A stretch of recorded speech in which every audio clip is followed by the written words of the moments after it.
आज हम लोग पढ़ेंगे सबसे पहले concept of capacitor and there characteristics. उसके बाद टाइप्स ऑफ कैपेसिटर की बात करेंगे, फिर उसके आगे के ढेर सारे टॉपिक्स करते हैं। पहला टॉपिक है हमारा concept of capacitor. Concept of capacitor. Suppose करो, ध्यान दो इधर, सपोज करो कि तुम्हारे पास कोई एक कंडक्टर है, ये एक कंडक्टर है। इस कंडक्टर को आपने क्या किया, बैटरी से कनेक्ट कर दिया, जिसका वोल्टेज क्या है कि ये कंडक्टर, मान लेते हैं कि किसी तरह का कोई एक कंडक्टर है, उसको आपने क्या कनेक्ट कर दिया, एक बैटरी से कनेक्ट कर दिया। तो धीरे धीरे इस कंडक्टर पे चार्ज अपीयर्स होना शुरू करेंगे। तो जो चार्ज अपीयर्स होता है वो डायरेक्टली प्रोपोर्शनल होता है वोल्टेज ऑफ द बैटरी, यानी कि जितना ज़्यादा बैटरी का वोल्टेज आप बढ़ाओगे उतना ज़्यादा यहाँ पे चार्ज अपीयर्स होना स्टार्ट होगा। क्लियर है? क्योंकि जैसे यहाँ पर वोल्टेज आप बैटरी कनेक्ट करते हो, तो बैटरी कनेक्ट करने के वजह से इसके अंदर इलेक्ट्रिक फील्ड जनरेट हो जाता है, और इलेक्ट्रिक फील्ड क्या करता है, फोर्स लगाना शुरू करता है, तो जिस वजह से चार्ज मूव करते हैं और सरफेस पे अपीयर होना स्टार्ट हो जाता है। तो जितना ज़्यादा आप वोल्टेज को इंक्रीज करोगे उतना ज़्यादा आपका चार्ज भी क्या होगा, इंक्रीज होगा। अगर वोल्टेज को डिक्रीज करोगे तो चार्ज भी क्या होगा, डिक्रीज होगा। तो Q directly proportional to V है, तो प्रोपोर्शनलिटी का साइन हटाएंगे तो एक कांस्टेंट आएगा, where C is the proportionality constant. Proportionality constant क्या बोलेंगे कि अगर आप किसी कंडक्टर को बैटरी से कनेक्ट करते हो तो जो कंडक्टर पे चार्ज अपीयर्स होगा वो डायरेक्टली प्रोपोर्शनल होगा वोल्टेज ऑफ द बैटरी के, यानी कि जैसे जैसे आप बैटरी का वोल्टेज बढ़ाते जाओगे वैसे वैसे इस पे चार्ज ज़्यादा से ज़्यादा अपीयर्स होना स्टार्ट होगा। तो आप प्रोपोर्शनलिटी का साइन हटाएंगे तो कोई ना कोई एक कांस्टेंट तो ऐड करते हैं, तो यहाँ पर जो कांस्टेंट ऐड होता है उसको हम लोग बोलते हैं C। क्या बोलते हैं? C। तो Q इज इक्वल टू क्या आ गया, CP। अब बता रहे हैं कि C है क्या। क्लियर है?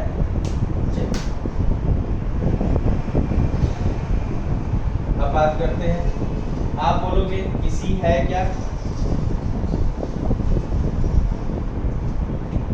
C is the capacitance. C is the capacitance of the capacitor. C is the capacitance of the capacitor. तो बात आती है सबसे पहले कैपेसिटर होता क्या है। Capacitor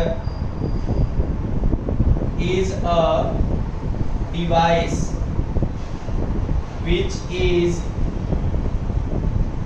used to store the electric charge and electric energy।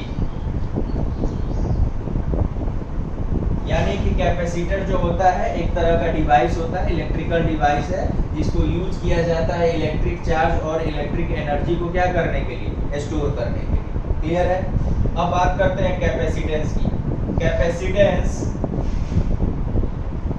Is the internal property of the capacitor which is equal to ratio of charge and voltage। यानी कि अगर हम यहाँ से बात करें कि Q इज इक्वल टू क्या होता है सर, CP, तो C इज इक्वल टू क्या हो जाएगा बच्चा, Q बाई E। तो ये रेशियो है कि नहीं है, चार्ज और वोल्टेज का रेशियो है। तो अगर आपसे सबसे पहले कोई पूछता है कि कैपेसिटर क्या है, तो कैपेसिटर एक तरह का डिवाइस है जिसका काम क्या होता है, चार्ज और एनर्जी को स्टोर करना। कैपेसिटेंस क्या है, इंटरनल प्रॉपर्टी है, इसी प्रॉपर्टी के वजह से ये चार्ज और एनर्जी को क्या करता है, स्टोर करता है। तो capacitance is the internal property of capacitor which is equal to the ratio of charge and voltage. Okay, या कहीं वोल्टेज बोलो या पोटेंशियल डिफरेंस बोलो, कोई दिक्कत की बात नहीं है। यहाँ तक क्लियर है? यस। अब हम बात करेंगे कि SI unit of capacitance, SI unit of capacitance is farad. SI unit of capacitance is farad. Okay, अब हम बात करते हैं, सपोज करो कि एक कोई कंडक्टर था, मान लेते हैं ये कैपेसिटर था, मान लेते हैं कि ये कैपेसिटर, आप इसको V वोल्ट के साथ बैटरी से कनेक्ट किया, V वोल्ट के बैटरी से आपने कनेक्ट कर दिया इस कंडक्टर को। तो जैसे कंडक्टर को कनेक्ट करोगे तो इसका एक कैपेसिटेंस तो होगा ना, C। मान लेते हैं कि इसका कैपेसिटेंस कितना है, C। कैपेसिटेंस तो C से डिनोट करते हैं। अब जैसे इस बैटरी को आपने कनेक्ट किया इस कैपेसिटर के साथ, तो क्या होगा, इसके अंदर चार्ज स्टोर होना शुरू होगा। तो जो चार्ज आया उसका नाम हमने दे दिया Q1। तो Q1 का वैल्यू कितना हो जाएगा, C × V। बोलो हाँ या ना। अब कैपेसिटर यही है, कैपेसिटर में कोई आपने चेंज नहीं किया है। अब आपने एक ऐसा बैटरी कनेक्ट कर दिया जिसका वोल्टेज कितना हो गया, मान लीजिए कि अब आपने इस बैटरी को हटा के इसकी जगह पे आप दूसरा बैटरी लेके आए, दूसरा बैटरी लेके आए जिसका वोल्टेज क्या है, V2। तो अब जो इस पे चार्ज स्टोर होगा वो क्या होगा, C × V। बोलो हाँ या ना। क्लियर है? क्या कैपेसिटेंस में कोई चेंज आएगा? बिल्कुल चेंज नहीं आएगा। बैटरी में चेंज आएगा क्योंकि आपने बैटरी बदला है, और बैटरी बदलने की वजह से चार्ज में भी चेंज आएगा। क्लियर हो गया? यानी कि जब तक आप कैपेसिटर चेंज नहीं करोगे तब तक C चेंज नहीं होगा। आप बैटरी चेंज कर रहे हो, उसका वोल्टेज चेंज हो जाएगा, चार्ज चेंज हो जाएगा, बट कैपेसिटेंस क्या रहेगा, फिक्स का फिक्स रहेगा। क्लियर है ना? चलिए, तो अगर जरूरत पड़ा तो हम लोग कर सकते हैं Q1/Q2 is equal to CV1/CV2। तो C से C कट जाएगा, Q1/Q2 is equal to V1/V2। ये तब जब कैपेसिटर सेम होता, कैपेसिटेंस की वैल्यू क्या हो, सेम, दोनों केस, कैपेसिटेंस का वैल्यू दोनों के केस में क्या हो, सेम हो, तो चार्ज का रेशियो जो हो जाएगा वो Q1/Q2 इक्वल हो जाएगा V1/V2। क्लियर है ना? अब एक छोटा सा न्यूमेरिकल 2 सीखेंगे हम लोग, जो कि बोर्ड के लिए भी इम्पोर्टेंट है और नीट के लिए भी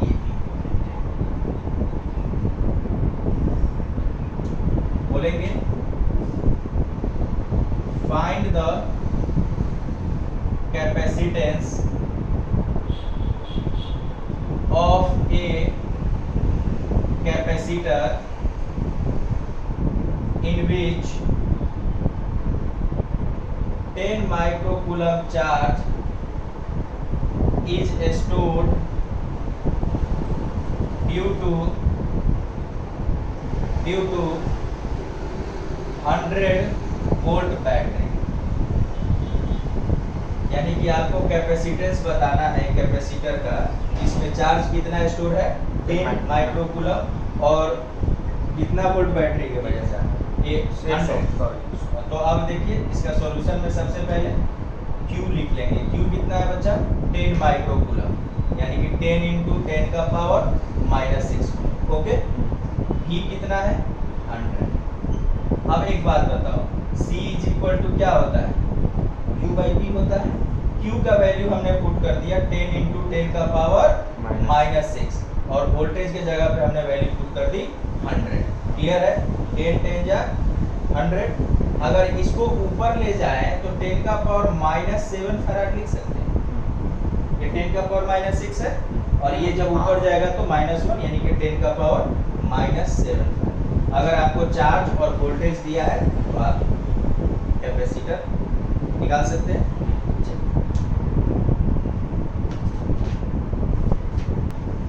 क्वेश्चन नंबर 2 आज का, जो कि बहुत इंपॉर्टेंट है और इसको करना है आपको, देखना है, फिर इससे रिलेटेड क्वेश्चंस आपको लगाने हैं। An unknown capacitor an unknown capacitor is connected with V volts battery. An unknown capacitor is connected with V volts battery, then the charge. An unknown capacitor is connected with V volts battery, then the charge stored in it is 360 microcoulomb. When voltage is reduced by 120 volt, then the charge in it becomes 120 microcoulomb. Find the unknown capacitance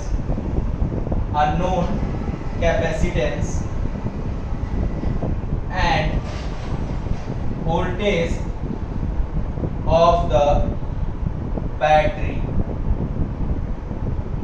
question में क्या है कि एक capacitor था जिसका capacitance unknown है, उसका capacitance क्या है, अननोन है, उसको कनेक्ट किया गया एक V वोल्ट की बैटरी से, तो उसमें चार्ज कितना स्टोर हुआ था, 360 माइक्रोकूलम। अगर दूसरा बैटरी जिसमें V में से 120 घटा दिया गया इज रिड्यूस्ड बाय 120 वोल्ट, यानी कि अब जो V वोल्ट का बैटरी था अब क्या हो गया, V माइनस 120 वोल्ट का, तब उसके वजह से चार्ज कितना हो गया, 120 माइक्रोकूलम। तो आपको बताना है अननोन कैपेसिटेंस और वोल्टेज ऑफ द बैटरी। इस पूरे प्रोसीजर में कहीं कैपेसिटर चेंज नहीं हो रहा है, सेम कैपेसिटर है, तो सेम कैपेसिटर है तो उसका कैपेसिटेंस भी क्या होगा, सेम होगा। हाँ देखते हैं। शुरू में हमको पता है कि चार्ज इज इक्वल टू क्या होता है, सी, यही हमारे पास फॉर्मूला है। तो इनिशियल में चार्ज कितना स्टोर है, 360 माइक्रोकूलम, इसको 360 ही रखते हैं, चेंज नहीं करते हैं थोड़ा देर। अब सी हो गया और ये भी, ओके। दूसरा केस में क्या कह रहा है कि अगर वोल्टेज को 120 से रिड्यूस कर दिया गया, वोल्टेज को क्या कर दिया गया, 120 से रिड्यूस कर दिया गया, तो उसमें चार्ज कितना हो गया, 120 माइक्रोकूलम। तो अब क्या हो गया, 120, सी में तो कोई चेंज नहीं होगा, और ये हो गया आपका V माइनस 120। इसको बना देंगे इक्वेशन नंबर 2। अब तो हो जाएगा, इजीली हो जाएगा। तो अगर मैं इसको लिखना चाहूँ 120 is equal to CB minus 120C, कोई दिक्कत, यहाँ से CB का वैल्यू यहाँ पुट कर सकते हैं। तो अगर मैं यहाँ पे पुट करूँ 120 is equal to 360 minus 120C, इसको इधर लाते हैं, उसको उधर भेज देते हैं, तो क्या हो जाएगा, 120C is equal to 360 minus 120। Clear है, तो ये कितना बच जाएगा, 240। कितना बच गया, 240। तो C इक्वल टू कितना हो जाएगा बच्चा, 240 बाई 120, यानी कि 2, तो 2 माइक्रोफैराड आ गया। C का वैल्यू कितना आ गया, 2 माइक्रोफैराड। यहाँ पुट कर दीजिए, तो यहाँ अगर पुट करते हो 2 इंटू V, तो यहाँ से V जो आ जाएगा वो 180, क्योंकि जब आप डिवाइड करो। क्लियर है, ये आपका इम्पोर्टेंट बोर्ड में आया हुआ, सो इसको ध्यान में रखना है, 3 मार्क्स का क्वेश्चन। क्लियर है, okay.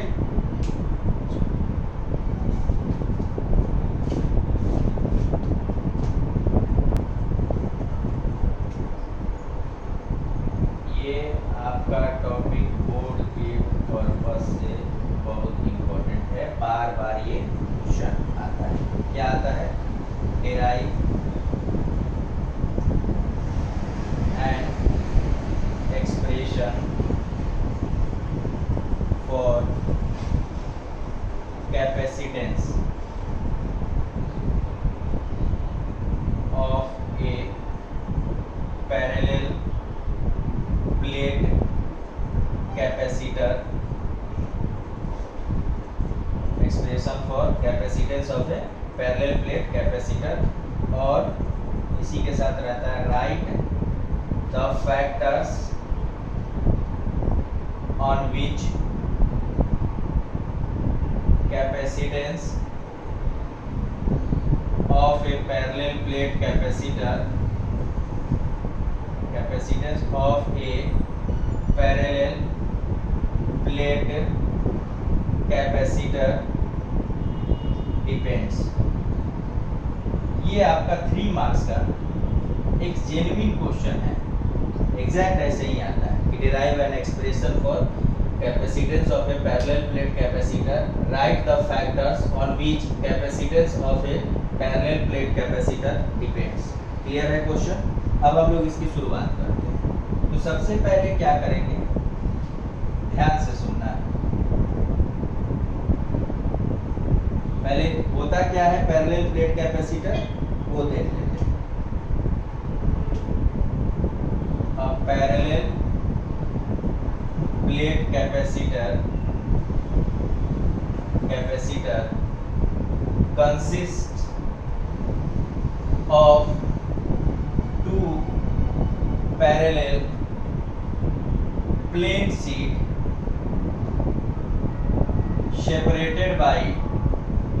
separated by a small distance। यानी a parallel plate capacitor consists of 2 parallel plate sheets separated by a small distance। ध्यान दीजिए, ये 2 शीट हो गया, पैरेलल प्लेट शीट हो गया। इन दोनों के बीच में सेपरेशन जो होता है वो बहुत स्मॉल होता है, जिसको स्मॉल डी। दोनों शीट का प्लेट एरिया कितना होता है? ए होता है। दोनों का प्लेट एरिया कितना होता है? ए होता है। एक पे चार्ज आपने क्यू दिया तो दूसरे पे चार्ज आप क्या देते हो? Minus Q. ओके, अब यहाँ पर हम लोग लिख लेते हैं लेट। ए जो है वो प्लेट एरिया है, ए जो है वो प्लेट एरिया है। डी जो है वो सेपरेशन बिटवीन प्लेट्स है, separation between plates.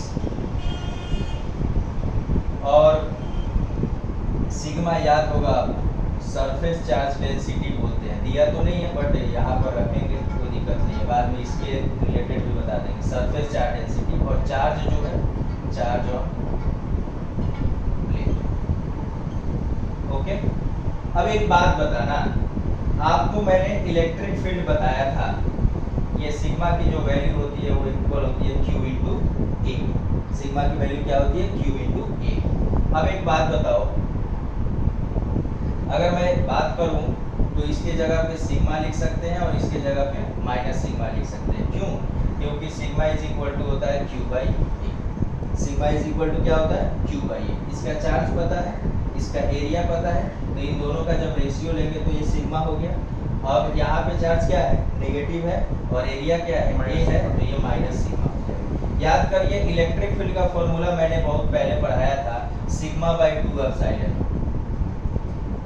Conducting sheet के वजह से, प्लेन नॉन कंडक्टिंग शीट के वजह से ये जो हमने पढ़ाया था वो क्या कराया था? Sigma by 2 epsilon.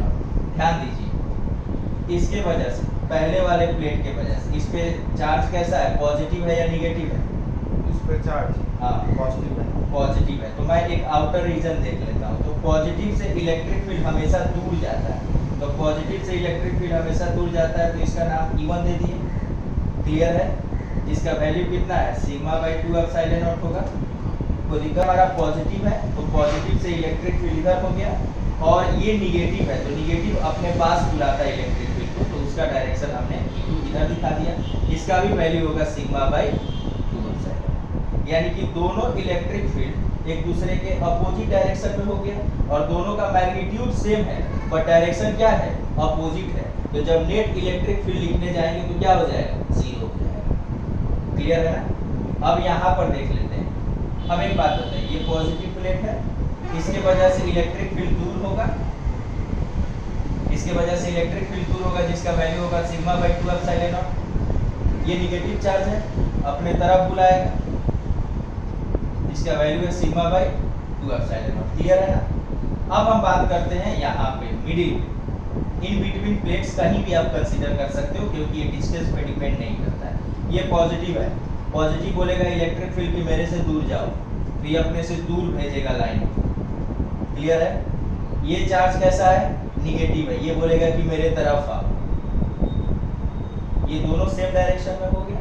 अगर मैं इसका रीजन का नाम 1 दे दूं, इसका रीजन 2 दे दूं और इसका रीजन क्या दे दूं 3 दे दूं, तो अगर इन दोनों को बोलेंगे तो आउटसाइड है ये आउटसाइड है और ये इनसाइड द प्लेट है। तो मैं अभी बताने जा रहा हूँ out, electric field outside the plate. तो E1 माइनस E2 दोनों एक दूसरे के अपोजिट डायरेक्शन में है, तो वैल्यू हमने पुट कर दिया sigma by 2 epsilon not minus sigma by 2 epsilon not. तो क्या हो गया 0 हो गया। E इनसाइड सेम डायरेक्शन में होने की वजह से दोनों का वैल्यू क्या कर देंगे ऐड कर देंगे, और ऐड करेंगे तो sigma by 2 epsilon not plus sigma by 2 epsilon not, तो ये हो जाएगा 2 सिग्मा बाई 2 एप्सिलॉन नॉट। तो 2 से 2 क्या हुआ कैंसिल आउट हो गया, तो ये आ गया सिग्मा बाई एप्सिलॉन। क्लियर है ना यहाँ पे। और सिग्मा को क्या लिख सकते हैं Q बाई A, सिग्मा को क्या लिखते हैं Q बाई A। तो इलेक्ट्रिक फील्ड इनसाइड में इलेक्ट्रिक फील्ड आ गया Q बाई A एप्सिलॉन। बोलिए हाँ या ना। क्लियर है।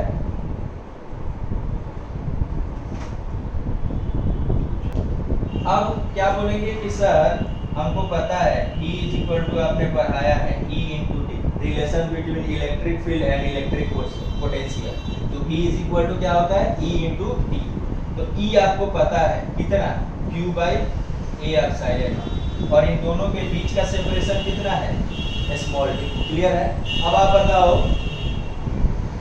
C इज इक्वल टू याद है Q by V, C is equal to Q by V, capacitance is equal to charge upon voltage. तो चार्ज को Q रखते हैं और P क्या आया है हमारा QB by A epsilon. Clear है ना। तो Q से Q क्या होगा कट जाएगा, ये हमारा ऊपर चला जाएगा। तो C इज इक्वल टू क्या आ गया A एप्सिलॉन नॉट अपॉन। बताइए इसमें कहीं भी चार्ज दिखाई दे रहा है, कहीं भी वोल्टेज दिखाई दे रहा है, तो पहले इतना लिखिए फिर उसके बाद हम लोग इसके आगे करेंगे।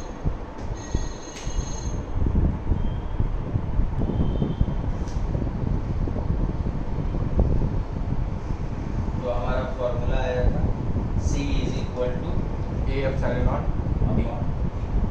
अब एक बात बताइए, इस कैपेसिटेंस के फॉर्मूला में कहीं कोई चार्ज दिख नहीं रहा है, कहीं वोल्टेज नहीं दिख रहा है, तो क्या लिखेंगे capacitance of a parallel plate capacitor is independent from charge and voltage of the battery. यानी कि न चार्ज पे डिपेंड करेगा और ना ही वोल्टेज पे। दूसरा क्या बात करेंगे हम लोग कि किस पे डिपेंड करेगा, एरिया पे डिपेंड करेगा। अब साइलेंट नॉट जिसको परमिटिविटी बोलते हैं, मीडियम बोलते हैं, और डी मतलब separation. It depends plate area, यानी कि इसके एरिया को चेंज करोगे तो कैपेसिटेंस चेंज होगा। परमिटिविटी यानी कि आप मीडियम कह सकते हो एक तरह से, और separation between plates, separation between plates, plate area, permittivity और सेपरेशन बिटवीन प्लेट्स। कोई दिक्कत? कैपेसिटेंस तीन चीज पे डिपेंड करता है, प्लेट एरिया, परमिटिविटी और सेपरेशन बिटवीन प्लेट्स। ये आपका जाकर यहाँ पर कंप्लीट 3 मार्क्स का क्वेश्चन होगा। ऐसा लिखना पड़ता है सर। यस। अब हम लोग करेंगे find the capacitance of a parallel plate capacitor of plate area 4 into 10 का power -4 metre square and separation between them separation between plates is 2 mm. Also find the charge when 100 volt battery is connected through capacitor. यानी कि आपको बताना है capacitance of a parallel plate capacitor of plate area इतना and separation between plate is इतना। Also find the charge when 100 volt battery is connected to capacitor. अब एक बात बताना मेरे को, कैपेसिटेंस बताना है किसका? पैरेलल प्लेट का। एरिया कितना दिया हुआ है? ऑलरेडी मीटर में दिया हुआ, metre square. Okay, separation between plates 2 mm दिया हुआ है, 2 mm दैट इज 2 into 10 का पावर -3 मीटर। अब हमें क्या चाहिए? C। तो C का फॉर्मूला क्या होता है? A epsilon naught upon D। A का वैल्यू आपको पता है 4 into 10 का पावर -4, एप्सिलॉन नॉट का वैल्यू 8.85 into 10 का पावर -12 और सेपरेशन कितना है? 2 mm यानी कि 2 into 10 का पावर -3। तो 2 2 जा 4। अब ये -3 जाएगा ऊपर में तो प्लस हो जाएगा, तो प्लस हो जाएगा तो सबसे पहले इससे मल्टीप्लाई करते हैं। 2 5 जा 10, 2 8 जा 16 और 1 17 और 2 8 जा 16 और 17, 17.7 into -3 ऊपर जाएगा तो प्लस हो जाएगा। पहले -4 और -12 मिल के हो गया आपका -16 और -16 प्लस 3 -13 फैराड। ओके, अब हमें क्या बताना है लास्ट में कि चार्ज कितना होगा। तो बोलोगे कि sir charge is equal to, तो बहुत आसान होता है, C into E। तो C हमारा आ चुका है, कितना आया? ये 17.7 into 10 का पावर -13 और वोल्टेज कितना आ गया बच्चा? 100 वोल्ट दिया हुआ है। तो आप जब इसको करोगे तो 17.7 into 10 का पावर -11 कूलम आ जाएगा।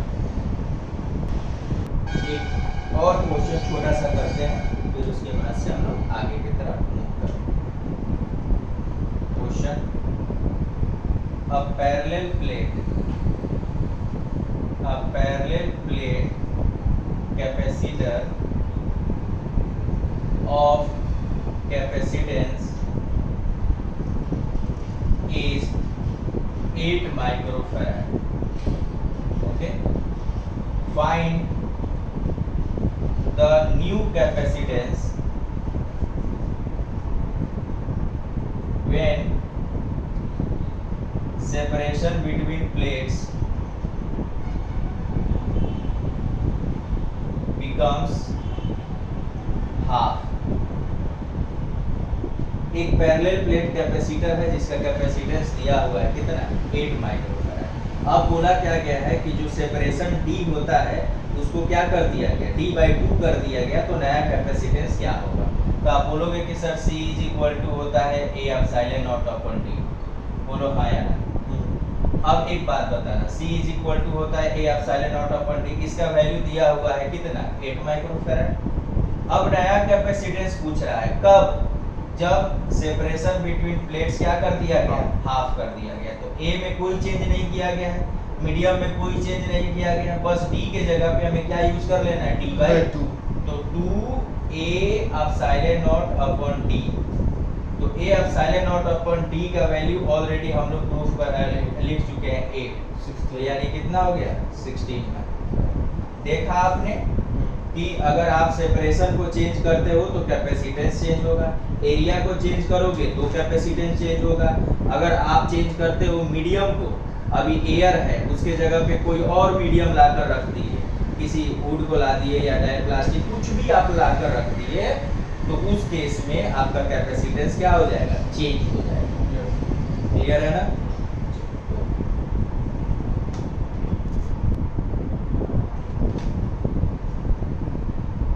चार्ज 2 into 10 का power -8 coulomb is given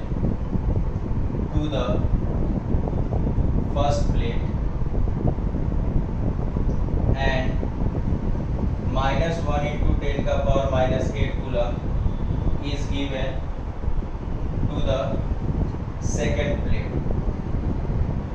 Okay, the capacitance of parallel plate capacitor is 1.2 into 10 का power minus 3 farad. Calculate the potential difference between two plates. Calculate the potential difference between two plates.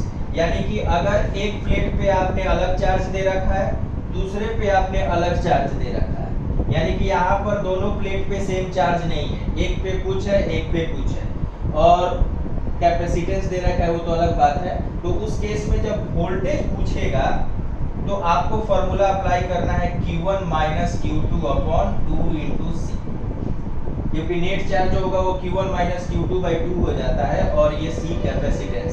तो आपके Q1 कितना है 2 into 10 का power minus 8, और Q2 कितना है minus 1 into 10 का power minus 8 upon 2 into 1.2 into 10 का पावर माइनस 3। तो ये माइनस माइनस क्या हो जाएगा, प्लस हो जाएगा। तो ऊपर में हो गया 3 इंटू 10 का पावर 8, और ये हो गया 2.4 इंटू 10 का पावर माइनस 3। इसको जो आप क्या करोगे, अगर ये यहाँ से डेसिमल हटाते हो तो यहाँ पर एक करना पड़ेगा, तो ये ऊपर जाएगा तो प्लस हो जाएगा ना, माइनस 3 ऊपर जाएगा तो 3 8 11 और एक 12, तो 3 इंटू 10 का पावर 12 अपॉन 24। हाँ बोलिए। तो ये आप ध्यान दो, ये माइनस 3 ऊपर जाएगा तो प्लस हो जाएगा, तो माइनस 8 प्लस 4 तो माइनस 4 हो जाएगा, यानी 1/8 इंटू 10 का power minus 4।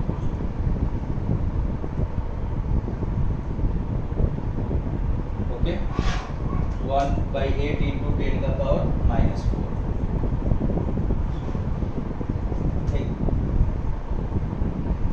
Parallel plate capacitor है जिसका प्लेट एरिया है 6 इंटू 10 का power minus 3 metre square. Okay, separation जो है इनके बीच में है वो 3 कर देते हैं। सेपरेशन जो है वो 3 mm है, यानी कि 3 इंटू 10 का पावर माइनस 3 मीटर। अब आपसे कैपेसिटेंस पूछ रहा है पैरेलल प्लेट कैपेसिटर का, तो C is equal to A epsilon naught upon T। A का वैल्यू 3 इंटू 10 का पावर माइनस 3, एप्सिलॉन नॉट का वैल्यू 8.85 इंटू 10 का पावर माइनस 12, और D का वैल्यू 3 इंटू 10 का पावर माइनस 3। तो 3 से 3 क्या होगा, कैंसल आउट हो जाएगा, इससे ये कैंसल आउट हो जाएगा। तो सिंपल कितना बच गया 8.85 इंटू 10 का power minus 12 farad. Okay, 8.85 into 10 का पावर माइनस 12 फैराड। अगर वहीं पे चार्ज पूछ देता और बोल देता कि ये V 100 वोल्ट का बैटरी कनेक्ट किया गया है, तो चार्ज क्या होता है C इंटू V। तो C कितना आ गया 8.85 इंटू 10 का पावर माइनस 12 इंटू 100, तो हो जाएगा 8.85 इंटू 10 का पावर माइनस 10